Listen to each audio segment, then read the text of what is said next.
We began here at Chabad of the Five Towns an initiative at the very beginning of this past Jewish year, 5781, to study the 10 Mitzvah campaigns, the Mivtzaim of the Lubavitcher Rebbe, and roughly to cover one of those campaigns every month. This initiative to study those campaigns and also obviously to implement them was dedicated in memory of a member of our community,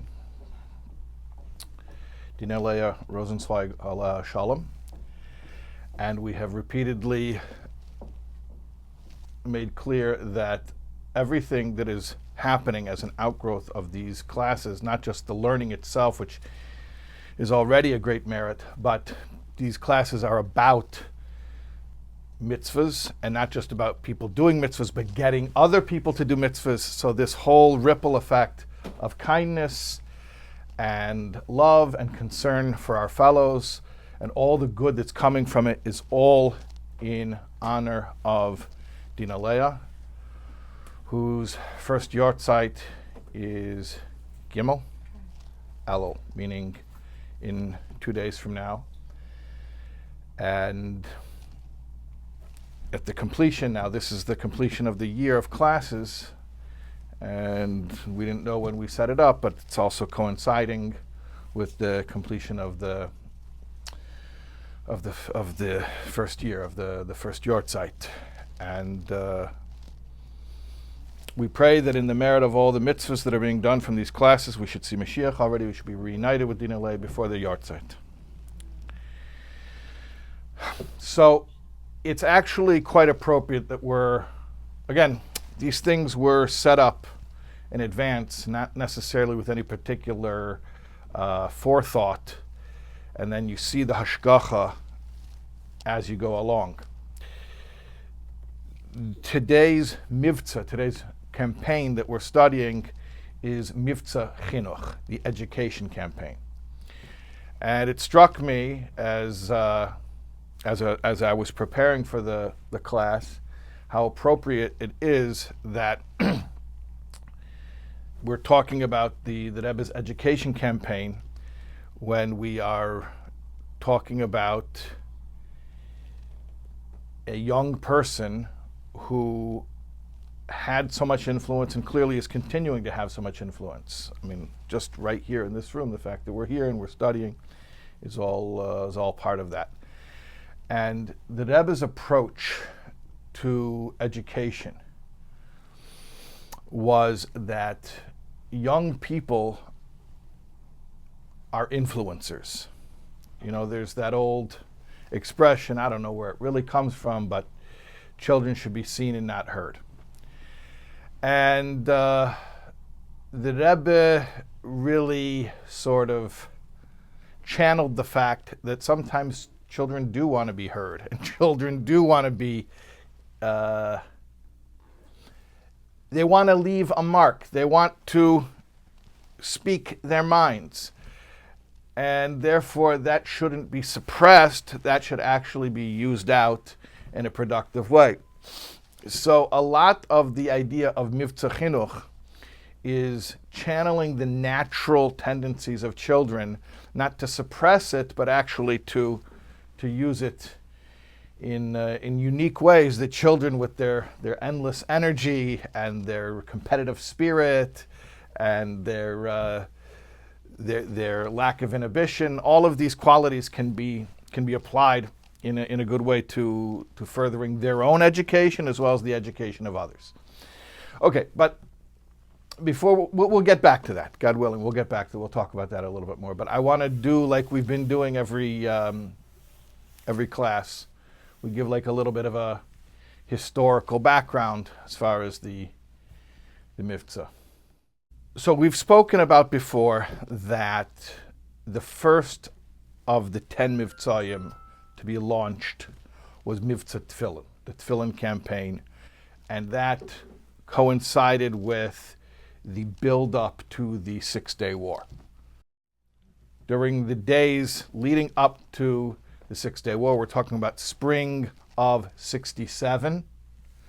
The Rebbe started pushing with an urgency that tefillin promotes safety, the safety of the Jewish people all over the world. And that was the first Mitzvah campaign. Later on, about 7 years later, after, 6-7 years later, after the Yom Kippur War, when Yom Kippur War was 73, So after the Yom Kippur War, but not exactly right after it, a little towards the end of that same year, the Rebbe launched some more campaigns. And it was related to the aftermath of the Yom Kippur War. The Rebbe spoke about the morale of the soldiers. And this isn't just for the soldiers, but this is for everybody. And so throughout the year of 1974, the Rebbe launched the campaigns of tzedakah and of Torah and Bayis Mali Sfarim, to have a home full of Torah books, Mezuzah, and Shabbos candles. That was throughout, at various points throughout 1974. The year after that, throughout 1975, then the Rebbe launched Taras HaMishpacha, right, mikvah, family purity, and kashrus, the dietary laws, promotion of the dietary laws. So what is that, 8, right? That's 8 of them. You want to count it out? You weren't counting? Let's count. We have tefillin, that was the first one. Then tzedakah, Torah, Bayis Mali Sfarim, Mezuzah, Shabbos candles, Taras Mishpacha, kashrus. Okay, so we have 8. So there's only 2 left. The 2 that are remaining, one of them is Chinuch, we're going to speak about today. The other is Avos Yisrael. Chinuch and Avos Yisrael were often referred to as general Mivtzaim. In fact, later on, after all 10 Mivtzaim were launched and the Rebbe would refer to the Mivtzaim and list them, the Rebbe would often mention Avos Yisrael and Chinuch first, even though they were really launched last, but they were sort of umbrella campaigns because every Mivtza is Avos Yisrael and every Mivtza is Chinuch. Because Avos Yisrael is caring about somebody else, so the campaigns by nature inherently are about influencing others. And Chinuch is education. So when you help somebody do a mitzvah, obviously you're educating them. So all the Mivtzaim are under the umbrellas of Chinuch and Avos Yisrael. Nevertheless, like the Rebbe said when he launched Mivtzah Chinuch, that even though it's a Mivtzah klali, it's an aggregate campaign, it's also kevei bracha la'atzmai. It's he used the rabbinic idiom to mean that it has its own significance unto itself as a campaign unto itself. So when was that? That was in the spring of 1976. Shabbos Mavorchem Chodesh Iyar, meaning the last Shabbos of the month of Nisan, the first Shabbos before the month of Iyar, in 1976, Tov Shin Lamed Vav. Okay, so the Rebbe launched a Mivtzah Chinuch, and there were 3 farbrengens right in a row, all in conjunction with Mivtzah Chinuch. Also, the Rebbe mentioned the idea of a Shnas HaChinuch, a year of education. And many of you are familiar with the Lubavitcher Rebbe's connection with the Lag B'Omer parades. That's a famous thing, Lag B'Omer parades on Eastern Parkway. Generally speaking, Lag B'Omer parades were something that took place, you know this historically, that generally, if Lag B'Omer was on a Sunday, it would generally take place on a Sunday. And that year, Tov Shin Lamed Vav, 1976, Lag B'Omer was on a Tuesday. But the Rebbe had just launched Mivtzah Chinuch and declared that Tov Shin Lamed Vav, as well as the following year of Tov Shin Lamed Zayin, should be a Shnas HaChinuch, a year of education. So the Chassidim took the hint. I think it was mostly Bachrim who took the initiative. And they came to the Rebbe and they said, can we do a Lag B'Omer parade even though it's going to be on a Tuesday? It's a weekday, kids are in school, it's hard to get a crowd. So the Rebbe said, if you can get a good crowd, then let's do it. And there was indeed a Lag B'Omer parade that year, even though it was a Tuesday. Lag B'Omer is the 18th of Iyar. So if you think about it, you're talking about a couple weeks from the launch of the campaign and the declaration of the Mivtzah Chinuch until Lag B'Omer. Now, I should also mention that the 12 Pesukim were a big part of the Mivtzah Chinuch. And they were not rolled out all at once. They were rolled out 6 and 6. The first 6 of the 12 Pesukim were announced at the Fabrengen Aleph de Reish Chodesh Iyar. What did I say before? That there were 3 Fabrengens? Mm-hmm. Yeah. So at the Fabrengen of Aleph de Reish Chodesh Iyar, the Rebbe announced 6 Pesukim. 2 actual Pesukim, meaning scriptural verses. 2 Maimorei Chazal, that means sayings of the sages from Torah Sheba'al Peh, from the oral tradition. And 2 lines from Tanya. And as far as they knew, that's all they had. At that Lag B'Omer parade that fell on a Tuesday, in front of 770, they had giant banners of the 6 Pesukim. You can see pictures, there's 6 Pesukim. And then at that Lag B'Omer rally, the Rebbe added 6 more Pesukim with the same exact pattern. Again, 2 scriptural verses, 2 sayings of the sages from the oral tradition, and 2 lines from Tanya. So you have 2, 2, 2, 2, 2, 2. That same structure in throughout the 12 Pesukim. In fact, I'll tell you something else that people don't really realize, but the 2 lines of Tanya from the second 6 of the 12 Pesukim are both from the same chapter. They're from chapter 33, because Lag B'Omer is the 33rd day of the Omer. So the 2 Pesukim of Tanya that were launched on that day are both from chapter 33. Let's go back to these Fabrengens, the first few Fabrengens at the beginning of Chodesh Iyar, when the Rebbe launched the campaign. There were a few aspects of Mivtzah Chinuch, and I want to just try to hit all of them. Okay, the first one is the idea of Chinuch with oneself. That we tend to think of education as a relationship between 2 parties, teacher and student. But before we even go out and educate others, there's something called the education of oneself. And that applies not only to children, it applies also to children, but not only to children. And the Rebbe actually even mentioned that at a Fabrengen, people are asking, how can I say that education applies even to adults? And not only to adults, even to Torah scholars. Chinuch, it's like, it has a certain connotation. Maybe it had a certain connotation of being sort of pediatric. It's for children. Chinuch's for kids. And the Rebbe was saying, no, actually, Chinuch's not just for kids. Chinuch is for adults, and it's even for Torah scholars. And I'll explain to you how. Because Torah is infinite. So however much you have already studied, there's an infinite more still to learn. And the Rebbe always backed up everything with a source from Nigla, from the legalistic aspects of the Torah. So the Rebbe mentioned, by the way, when a Kohen begins serving in the Beis HaMikdash, he's been training, but now he actually serves. He does the Avodah of the Beis HaMikdash. He brings something called a Minchas Chinuch.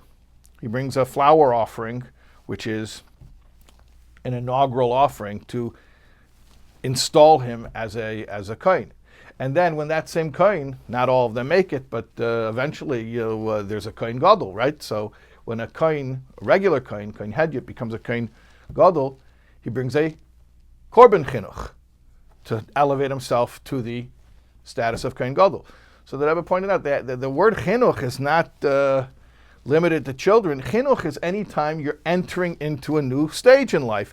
And hopefully we're all infinitely growing. We're all entering new stages in life all the time.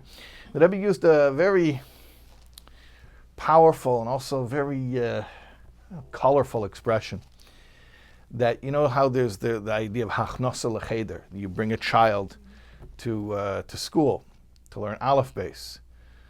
So the Rebbe spoke about the idea of reinführen sich in cheder, which literally means to bring yourself to school. Reinführen sich, there's a reinführenish when you bring the child to school for the first day.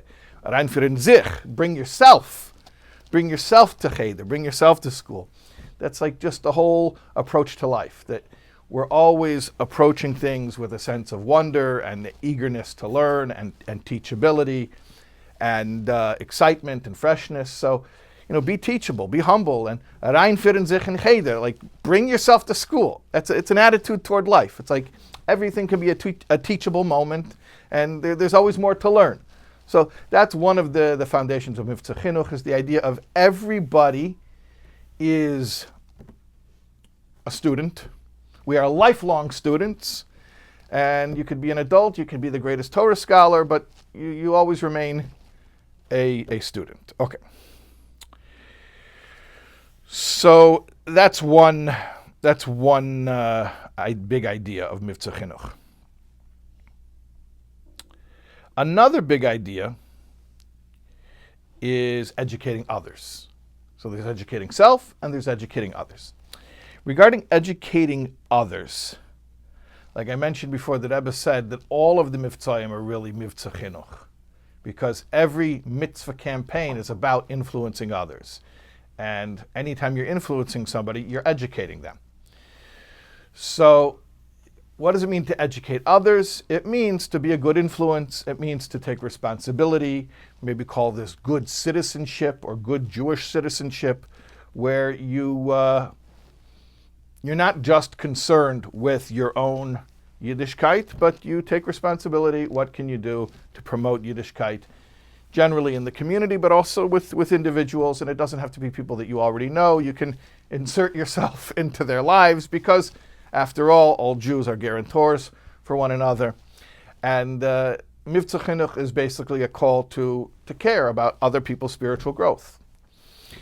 So that's another foundational concept. All right.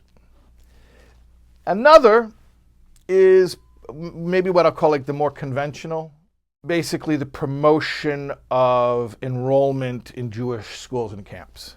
That was part of Mivtzah Chinuch as well, and that's more of the I guess you would call it the classic concept of education, is Mivtzah Chinuch, educational institutions, specifically schools and camps. That Rebbe put a big emphasis on camps, that camps have a special advantage, that it's an immersive environment.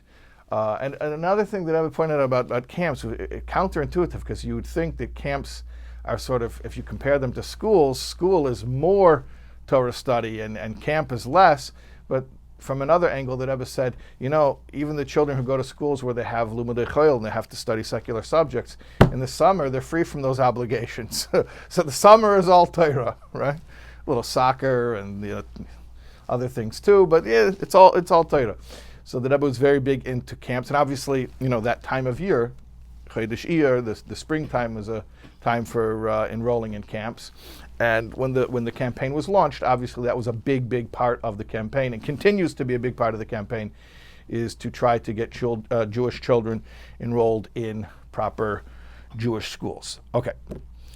And also I just want to mention that the Rebbe also spoke to those who are the Menalei Mosdos, those who are the administration of the educational institutions, and pleaded with them to provide free education as much as possible, and suggested an idea of a meiser, just like an individual gives 10% of his or her wealth as tzedakah, that a school should allot 10% of tuition to be paid for by the school. That 10% of tuition should be free. And And the Rebbe said, just like an individual who gives 10% of their wealth, they don't lose anything by this. It actually only brings blessing into the 90% that they keep. So to a school who makes sure to give away 10% of their education for free, this will strengthen the overall education in the school.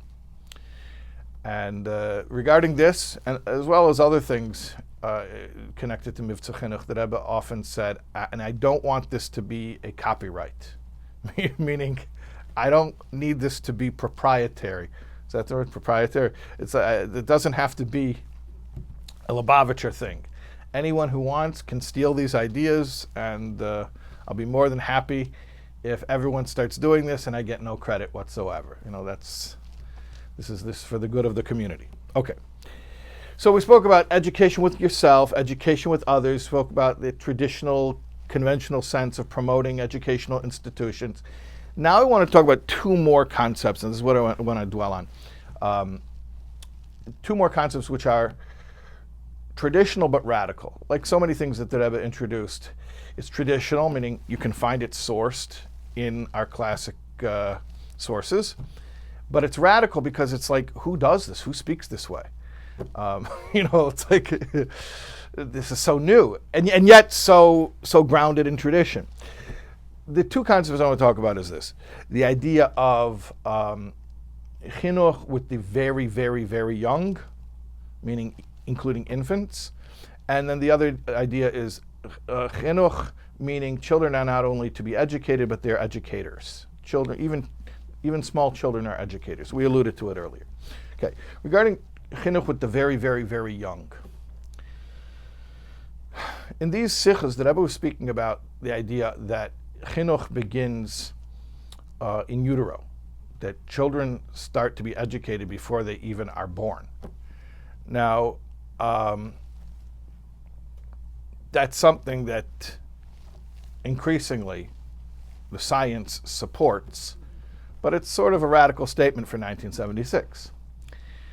And the Rebbe was saying that everything that happens in the environment around a child is education. It's all education. Education isn't just your first day of school when you sit down and somebody gives you a class. Education is from the moment you begin to become aware of your environment, you're being educated, you're being influenced one way or another. We can't control the fact whether someone's being educated. We're always being educated. The question is, what's the education that we're getting? That we can control. So the Rebbe spoke about children being educated from the time before they're born, and then, of course, when they are born, they're certainly being educated. There's a minhag, there's a Jewish custom that you put up a Shir Amalis card. When a woman gives birth, you put up a little card with Shir Amalis with little Pesukim on it and Kabbalistic sayings. So most people think of that as protection or bringing some type of spiritual merit, but the Rebbe spoke about it as well as an educational tool. That when the child is born, they should already be in an environment where they're absorbing this kind of influence. So the Shir Amalis is there, like a teacher would decorate a classroom. Let's say before the first day of school, and the teacher gets to the class and puts up all the educational, what do you call that stuff? The poster, yeah, but there's a term for it. There's like a fancy term for it. Paraphernalia, that's a fancy term. No, but the educational stuff that you put up on the walls. So that's what the Shir Amalis card is. And then I spoke about lullabies, what you sing to the child when you're rocking them to sleep. Instead of just thinking about it as I'm trying to soothe the child, I'm trying to get them to sleep. No, it's it's that, but it's also it's educational. So what you sing to them has an influence. The Rebbe spoke about. This is a famous thing. A lot of people know about this, and they question this. They have a hard time with it. I've heard many people have asked me personally, "Really, is this ad kidei kach to such an extent? Do you really have to do this? The Rebbe really said this?" The stuffed animals thing, teddy bears. People get uptight about that. The teddy bears. The Rebbe said everything's educational. So if you have an opportunity to give a child a stuffed animal that they're going to have an affinity for, that's going to symbolize comfort to them, why not have it be a kosher animal. Why not? In other words, people can get very bogged down in this as like, a technical thing. But if you understand the spirit of it is everything is educational. All stimuli impart some message, some messaging. And if you're proactive and deliberate about that, then you're going to take advantage of that. So what you sing to the child, and the decorations in the child's room, and the stuffed animals that they play with, the toys that they play with, whatever it is that you give to the child, it's all educational. Okay.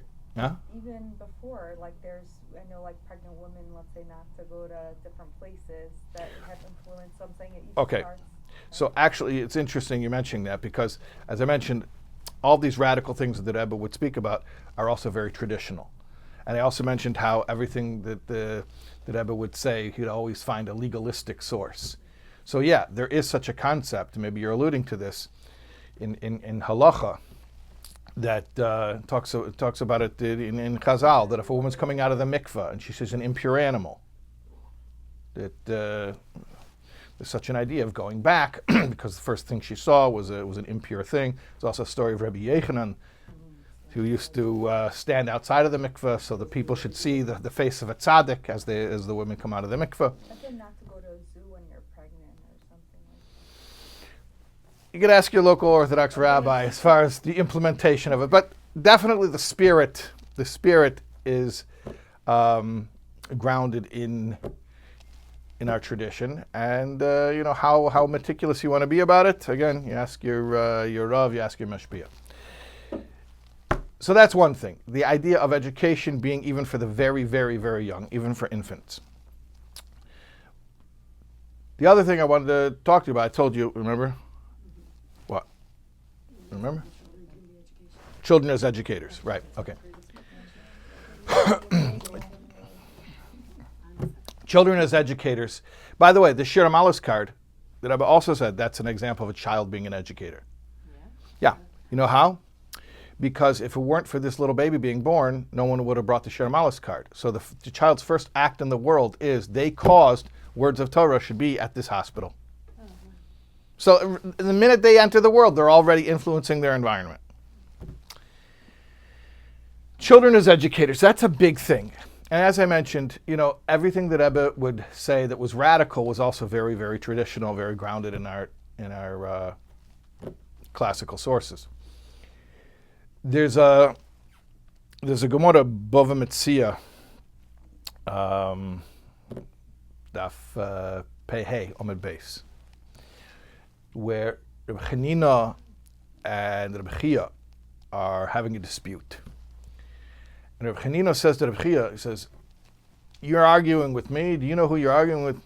If the entire Torah would be lost, meaning our entire tradition would be lost, I could reconstruct it through my power of pilpul. Meaning I have such a methodology that's so powerful that even if we lost the whole Torah Sheba'al Peh, I could replicate it, I could reconstruct it accurately through deduction." So Rebbe Chia says, "Do you know who you're talking to?" He says, "I saved the whole Torah from being lost." He says, "What did I do?" There was a time of crisis, of educational crisis. Torah Sheba'al Peh was in danger of being lost. Our tradition was in danger of being lost. So what did I do? A whole process. I got these, I planted flax, and I grew the flax. And then from the flax, I spun linen, and I made nets. And with the nets, I caught deer. And because, you can't hunt the deer because that makes them treif if you shoot them with the arrow, So I caught the deer with nets, and then I shachted the deer, and then I gave the meat to orphans, and then the skin I used, and I made Torah scrolls. And I would go to a community, and I would find one little boy to learn Chumash Bereshis, and another little boy to learn Chumash Shmos, and another little boy to learn Vayikra and Bamidbar and Dvarim. 5 little boys, each one learning one Chumash, one of the 5 books of Moses. And then I took 6 more boys, and one to learn each Seder of Mishnah. So one would learn Zrayim, and so on and so forth. So 11 kids in every town, right? So the 5 books of Moses and the six orders of the Mishnah. And then I would leave and do this in another town. But before I would leave, I would tell them, and now each one of you teach all the others, right? Teach all the others. So that's how I saved the entire Torah from being lost. The Rebbe, first of all, brings out the idea of precedent, that we most certainly do have an idea of children being educators. And this is what the Gemara says that the Rebbe said, Kama Godel Ma'aser Reb Chia, how great are the acts, the deeds of Reb Chia. Reb Chia saved the entire Torah. How did he do it? Through educating youngsters. So first of all, we have precedent. But also there's another thing. What do we learn from this? Educational milestones. You may think that in the hierarchy of educational milestones, that if you complete Sefer Bereshis, if you complete the study of the 5 books of Moses, what is the next educational milestone? You study Sefer Shmos. No, incorrect.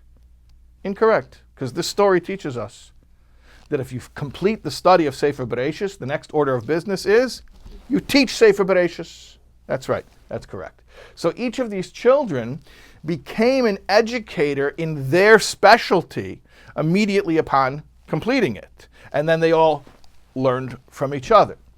So the idea of children as educators is something that's grounded in our tradition, but the Rebbe really took it and ran with it and made it a real thing. Now, I mentioned at the beginning of the class that this is sort of like the opposite of children should be seen and not heard. The Rebbe spoke about this explicitly, that children have a certain nature where they're not shy. When they know information, they're very proud of it. When a little kid knows something that another little kid doesn't know, what do they want to do? They want to run up and tell them, hey, guess what? And they want to tell the other kid. So let's harness that. Let's channel that nature that it should be used in a Torah way. But these children were self-taught? Rebbe Chia taught them.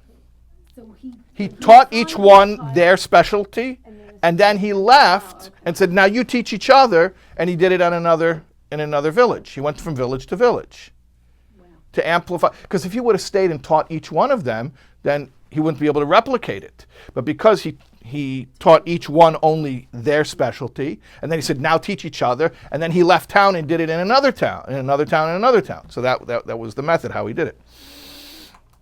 Okay. Now, I mentioned before the 12 Pesukim, right? That was first the 6 Pesukim on Rosh Chodesh Iyar, and then another 6 Pesukim on Lag Baimer, which fell on a Tuesday.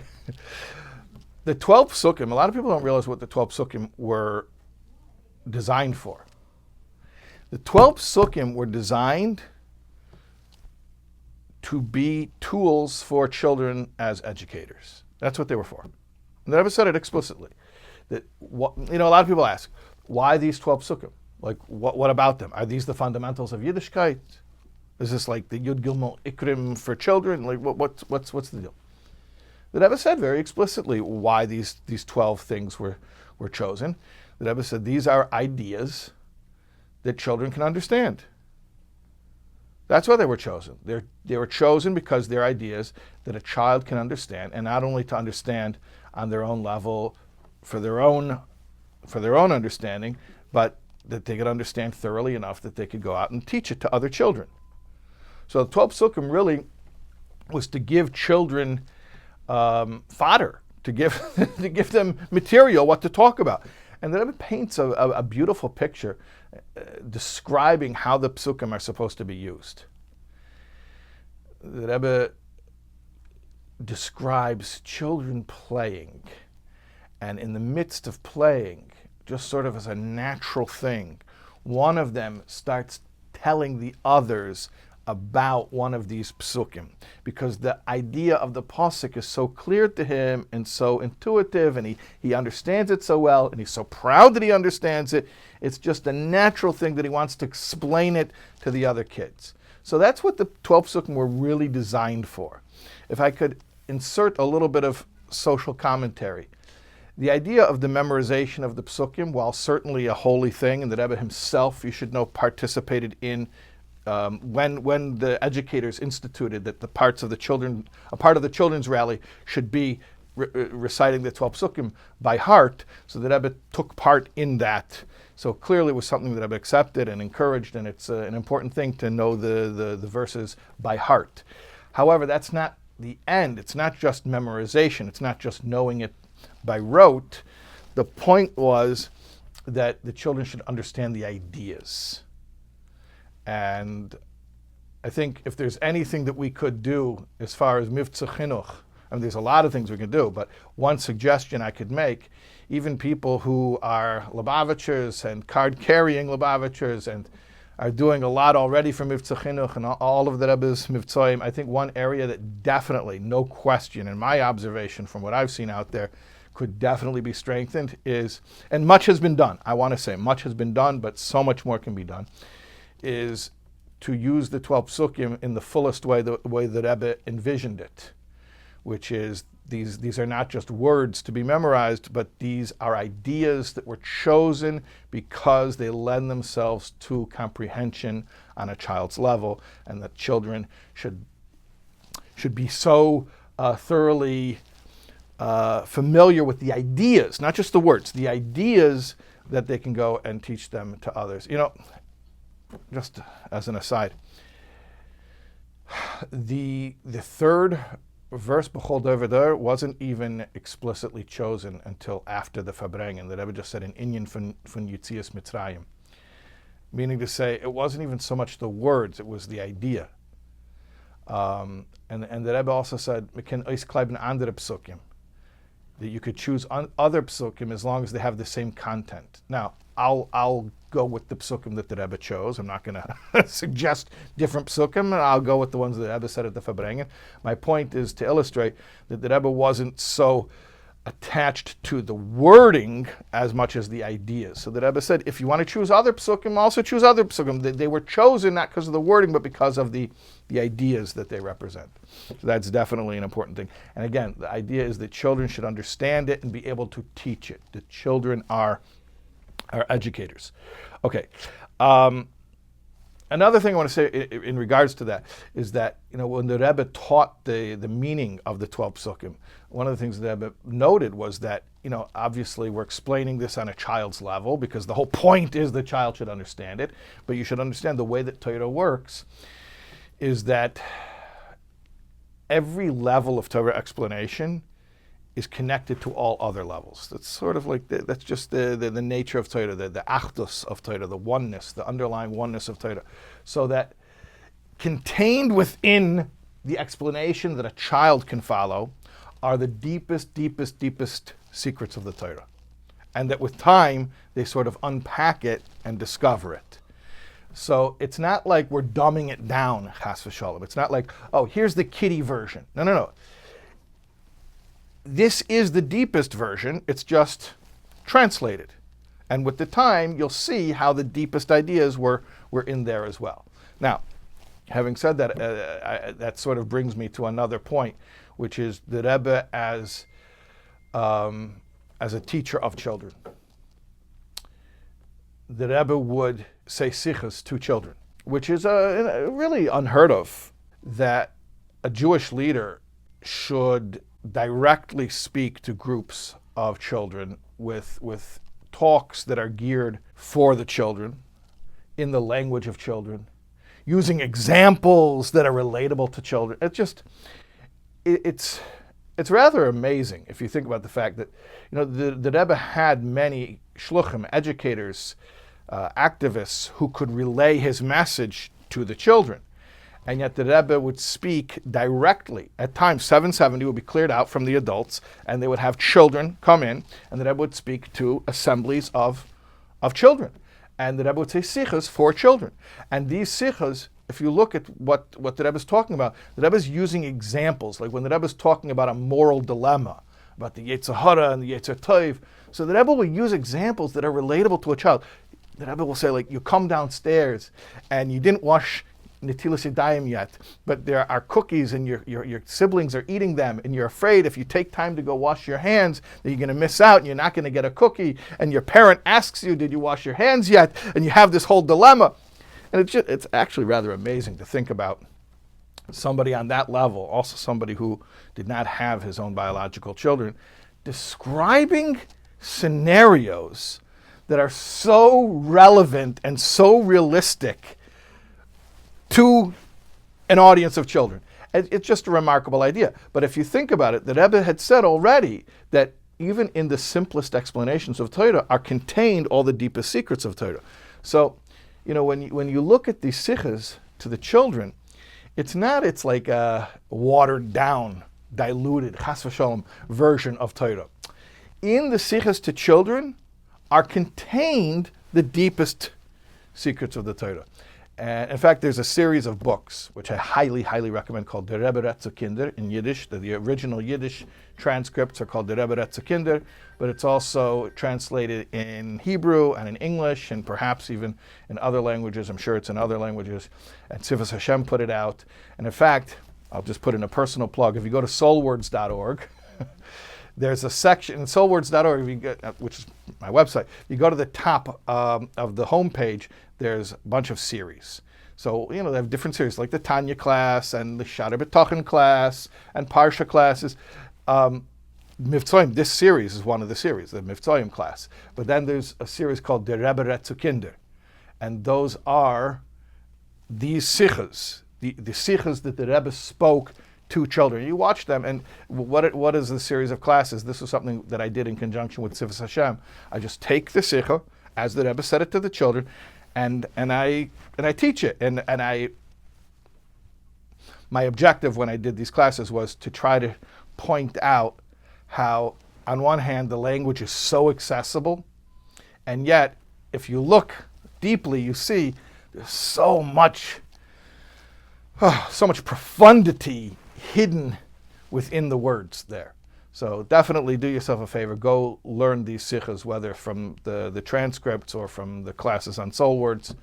But it's really a remarkable thing that not only the Rebbe took time to address children, specifically to address children, but that you'll see the style. You can see how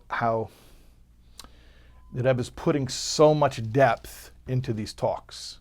It's not simple stuff. It is simple, and yet it's not. Now, so you understand why am I mentioning it in this capacity? Because the sichas to children was all an outgrowth of Mivtzah Chinuch. It was all part of this. The sichas to children started in, I think, Tafshin Lamed Ches, I believe. Started in Lamed Ches, meaning Mivtzah Chinuch started Lamed Vav, and Shnasa Chinuch was Lamed Vav, Lamed Zayin, and I believe the sichas to children, the rallies started Lamed Ches, and Hanukkah, or when they would come back from camp. There were a few times a year. And then obviously in Mem Aleph in 1981, when Tzivos Hashem, the world's largest Jewish youth organization, was launched, then it became the Tzivos Hashem rallies. And that was the milieu for the sichas to children.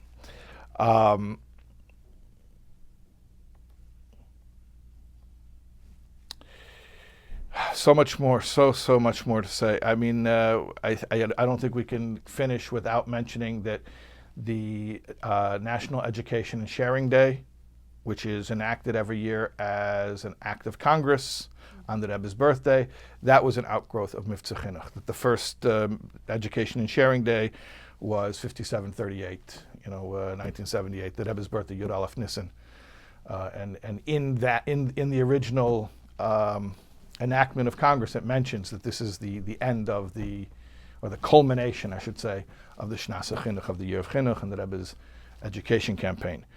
And related to that was also the Rebbe's push for a moment of silence, that there should be a non-sectarian moment of silence for children in all schools, not just in Jewish schools. The idea of Mivtzah Chinuch was well beyond just Jewish schools and well beyond the Jewish world. Chinuch is for every human being. Yeah. Okay. There's so much more. So much more. I'll just share with you one last thing, and to me it's special. I don't know. Maybe it's because I have a lot of girls, Kanan Hara. But after the Rebbe launched the 12 Pesukim, so they made a booklet. And a booklet with the 12 Pesukim. So they submitted the booklet to the Rebbe for review. And one of the comments that Rebbe had was on the cover of the booklet, they had a picture of a little boy. And the Rebbe said, there's a little boy, but where's the little girl? Where's the little girl? So it's remarkable. It's remarkable how the Rebbe looked at everyone, men and women, boys and girls, and just saw potential. The Rebbe saw leaders. The Rebbe saw teachers, educators, influencers in all of us. And that's really the spirit of Mivtzah Chinuch. Mivtzah Chinuch is about each one of us being empowered, being deputized by the leader of our generation, that we should go out and educate ourselves, educate others, educate the world. It's a powerful thing. And of course, let's remember that there will come a time, God willing, speedily, when our prophets have predicted that none of us will have to teach each other anymore at all.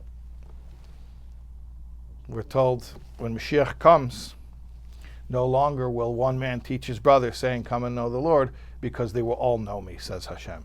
Hashem says, everyone will know me directly. So we won't need to teach each other. But until that time, the way we bring about that time is by teaching each other, teaching ourselves, teaching others.